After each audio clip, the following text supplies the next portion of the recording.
Émission est largement reconnu comme étant un hypercarnivore et hautement prédateur. Contrairement aux ours modernes, il marchait sur ses orteils. Il était donc digitigrade. Cela suggère qu'il devait être un chasseur actif et un bon coureur, et vraisemblablement chassé dans les plaines, peut-être en meute.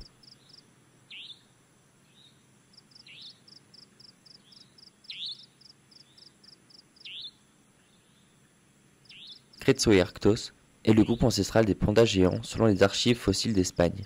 Sur la base de la structure des dents, les chercheurs ont émis l'hypothèse que cette espèce était peut-être un petit animal herbivore, qui mangeait des plantes très dures. Une explication hypothétique de son extinction est basée sur les changements climatiques et environnementaux. Le panda géant a une structure crânio-dentaire spéciale qui sert d'adaptation alimentaire durophage pour le bambou, et une structure dentaire similaire a également été trouvée chez Heliorhactos, impliquant que cette espèce pourrait être le plus ancien parent du panda géant et pourrait lui ressembler en apparence. Le panda géant est un animal hautement spécialisé avec des adaptations uniques et vit dans des forêts de bambou depuis des millions d'années. L'apport énergétique limité que lui impose son alimentation a affecté le comportement du panda. Il a tendance à limiter ses interactions sociales et éviter les terrains en forte pente pour limiter ses dépenses énergétiques. Il est le symbole des espèces en voie d'extinction. Beaucoup de scientifiques estiment que leur préservation est une cause perdue, car c'est une espèce trop spécialisée pour survivre aux moindres changements environnementaux sur le long terme. Mais ça peut être une espèce parapluie, c'est-à-dire que beaucoup d'autres espèces pourraient bénéficier indirectement des efforts apportés pour la préservation du panda.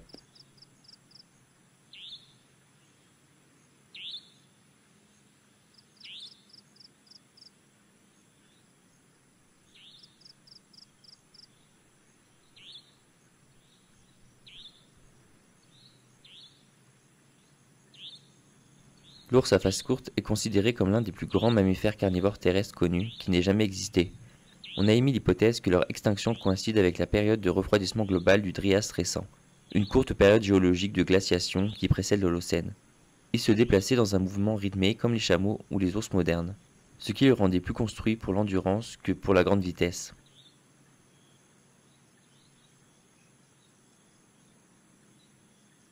Arctotherium était plus grand encore. Sa grande taille a été attribuée à la conquête. Les carnivores nord-américains qui ont envahi l'Amérique du Sud ont probablement rapidement dominé les niches prédatrices. Son plus proche parent connu est l'ours à lunettes.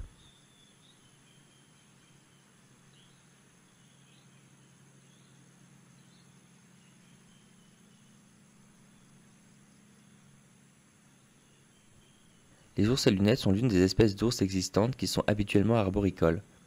Une fois dans un arbre, ils peuvent souvent construire une plateforme, peut-être pour aider à la dissimulation, ainsi que pour se reposer ou stocker de la nourriture. Bien que les ours à lunettes soient solitaires et aient tendance à s'isoler les uns des autres pour éviter la concurrence, ils ne sont pas territoriaux.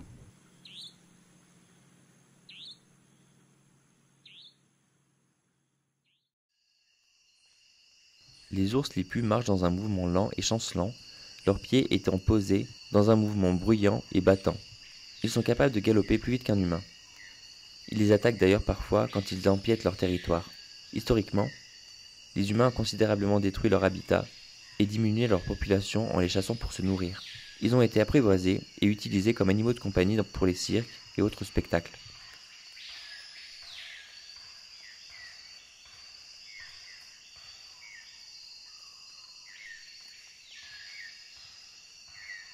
L'ours malais est également connu sous le nom d'ours à miel, en référence à son appétit vorace pour le miel. On pense que la population mondiale a diminué de plus de 30% au cours des 3 dernières générations d'ours. Son habitat a été considérablement réduit en raison de la déforestation à grande échelle qui s'est produite dans toute l'Asie du Sud-Est, notamment pour la production d'huile de palme. Les dents des ours des cavernes montrent une plus grande usure que la plupart des ours modernes, suggérant un régime de matériaux durs. Son nom anglais, cave bear, est utilisé car les fossiles de cette espèce ont été principalement trouvés dans des grottes. Cela reflète le point de vue des experts selon lesquels ils ont peut-être passé plus de temps dans les grottes que des ours bruns, qui n'utilisent les grottes que pour l'hibernation. Mais cette idée est aujourd'hui controversée. Les ossements d'ours peuvent avoir été rassemblés dans des grottes par les humains.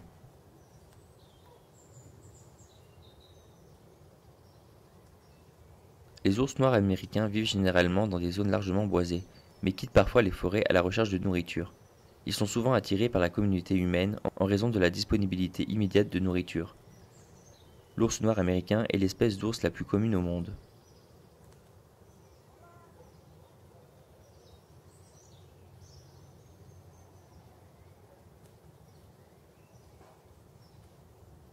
L'ours noir d'Asie est morphologiquement très similaire à certains ours préhistoriques, et certains scientifiques pensent qu'il est l'ancêtre d'autres espèces d'ours existantes. Il peut être très agressif envers les humains, qui les piège ou les tue fréquemment pour la médecine traditionnelle. L'ours polaire a évolué pour occuper une niche écologique étroite, avec de nombreuses caractéristiques corporelles adaptées aux températures froides pour se déplacer sur la neige, la glace et les eaux libres, et pour chasser les phoques qui constituent l'essentiel de son alimentation. En raison de la perte d'habitat prévue causée par le changement climatique, l'ours polaire est classé comme une espèce vulnérable. En plus de créer un stress nutritionnel, on s'attend à ce que le réchauffement climatique affecte divers autres aspects de la vie des ours polaires. Les changements dans la glace de mer affectent la capacité des femelles gestantes à construire des tanières de maternité convenables. Dans l'Antiquité, l'ours brun eurasien était en grande partie carnivore, avec 80% de son régime alimentaire composé de matière animale. Cependant, à mesure que son habitat diminuait de plus en plus, la part de viande dans son alimentation diminuait avec lui, jusqu'à ce qu'à la fin du Moyen Âge, la viande ne représentait que 40% de son apport alimentaire. Aujourd'hui, la viande représente un peu plus de 10 à 15% de son alimentation.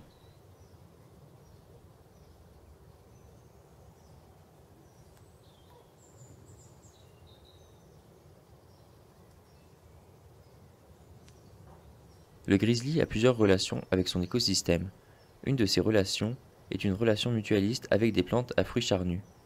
Une fois que le grizzly a consommé le fruit, les graines sont excrétées et ainsi dispersées dans un état germinal. Certaines études ont montré que le succès de la germination est un effet augmenté du fait que les graines soient déposées avec les nutriments dans les matières fécales.